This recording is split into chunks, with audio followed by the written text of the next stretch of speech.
নিজের উপর বিশ্বাস রেখে যেটা ঠিক মনে হবে সেভাবে এগিয়ে যেতে হবে। সময় ঘুরবে, ইনশাআল্লাহ ভালো সময় আসবে। আসসালামু আলাইকুম, আমি রেবেকা সুলতানা আমাদের শরীয়তপুর থেকে বলছি।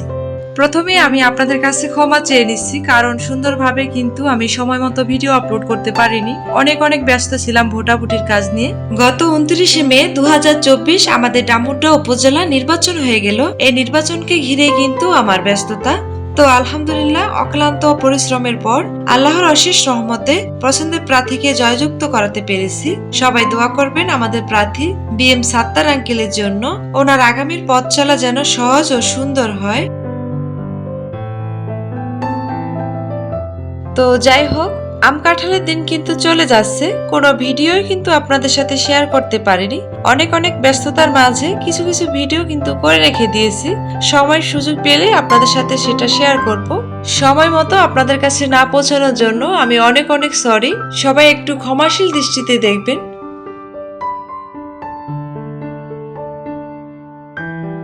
আমি জানি এবং বিশ্বাস করি আমার প্রিয় প্রিয় আপু ও ছোট ছোট সোনামণিরা অনেকেই এই ধরনের ভিডিও দেখতে পছন্দ করে। যদি আমার ভিডিওটির কোনো অংশ ভালো লেগে থাকে, প্লিজ আমার ভিডিওটিতে একটি লাইক দিতে ভুলবেন না। আর আপনি যদি আমার চ্যানেলে নতুন হয়ে থাকেন, অবশ্যই আমার চ্যানেলটিকে সাবস্ক্রাইব করে রাখবেন। আর যদি ফেসবুক থেকে দেখে থাকেন, চাইলে পেজটিকে ফলো দিতে পারেন।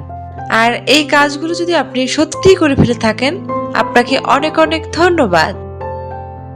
আমার নিজের কাছে এতটা খারাপ লাগতেছে, সময় সুযোগের কারণে কিন্তু আমি আপনাদের কাছে সময় মতো কোনো ভিডিও আপলোড করতে পারলাম না। তো অবশ্যই সবাই আমাকে একটু সাপোর্ট করবেন আর আমার জন্য দোয়া করবেন যেন আমি সুস্থ থাকি। তো সুস্থ থাকলে কিন্তু ভিডিওগুলো খুব সুন্দরভাবে দিতে পারবো।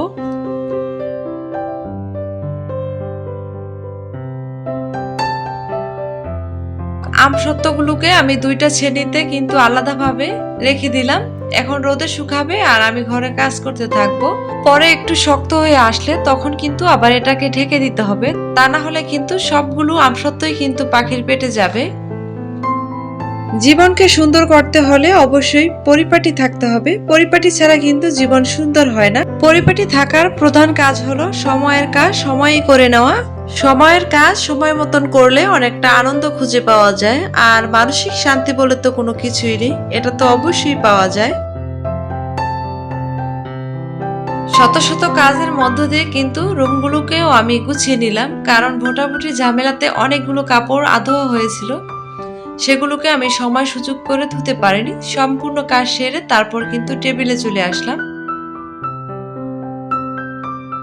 আপনারা হয়তো ভাবতে পারেন মহিলা কি নাকি রান্না করলো আর খেতে বসে পড়লো। আসলে বিষয়টা কিন্তু এরকম না। রান্না বান্না তো করতেই হবে, এটা তো দৈনন্দিনেরই কাজ। তো রান্না বান্নার পাশাপাশি কিন্তু আমি সমস্ত কাজগুলোকে সেরে নেওয়ার চেষ্টা করি। তাহলে কিন্তু রান্নার পরে আর কোনো কাজই করতে মন চায় না।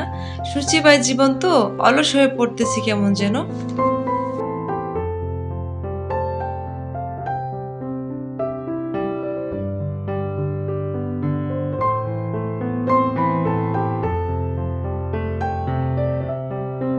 আজ রান্না করেছিলাম মাছের মাথা দিয়ে লাউ, আর আরো যে খোসাগুলো ছিল সেগুলো দিয়ে সিম আর আলু দিয়ে ভাজি আর করলা ভাজি। এতটুকু সিম্পল রান্না আজ করেছি। গরমের দিন তো তেরকম ভাবে খাওয়াও যায় না। তো ভাজিটা দিয়ে মেয়ের খাওয়াটা শুরু করলাম। এখন কিন্তু বিকেল, তো বাইরে একটু হাঁটাহাঁটি করছিলাম। তো গাছে দেখলাম অনেক সুন্দর সুন্দর ফুল ফুটেছে, আপনাদের সাথেও একটু শেয়ার করলাম। আশা করি আপনাদের কাছে ভালো লাগবে।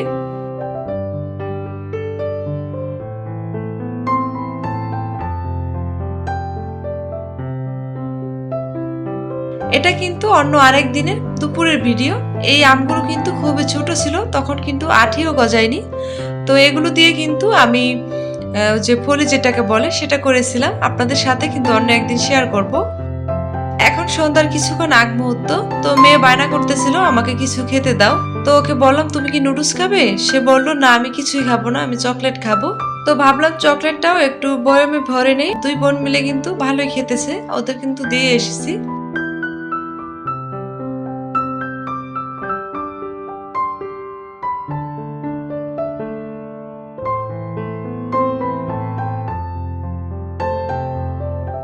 তো এটা কিন্তু আরেক দিনের দৃশ্য।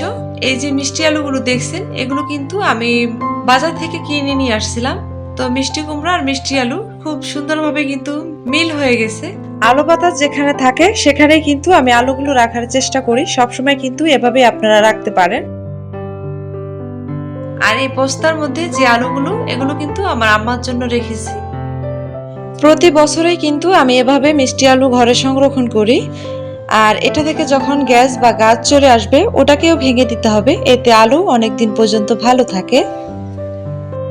অনেকদিন পর্যন্ত কিন্তু আমি আপনাদের সাথে কোনো ভিডিও শেয়ার করিনি, তাই কথা বলার ভাষাগুলো কিন্তু আমি হারিয়ে ফেলেছি। আস্তে আস্তে ইনশাল্লাহ ঠিক হয়ে যাবে। আমার কথাবার্তা এবং কাজকর্মে যদি আপনারা কোনো কষ্ট পেয়ে থাকেন বা কোনো ভুল হয়ে থাকে অবশ্যই ক্ষমাশীল দৃষ্টিতে দেখবেন। আলুগুলো রাখার পরে কেমন যেন বেলকনিটা বালি বালি হয়ে গেল, তো ভাবলাম একটু ঝাড়ু দিয়ে মুছে নিই, তাহলে কিন্তু আর বালি বালি লাগবে না। আবারও ঘুরে ফিরে আসলো কুরবানির ঈদ। এই ঈদের জন্য আমরা প্রত্যেকের পরিবার নিয়ে খুব সুন্দরভাবে ঈদের আনন্দগুলো ভাগাভাগি করতে পারি। আপনাদের সকলেরই সুস্থতা কামনা করি। আজ এই পর্যন্ত, সবাই ভালো থাকবেন। আল্লাহ হাফেজ। আসসালামু আলাইকুম।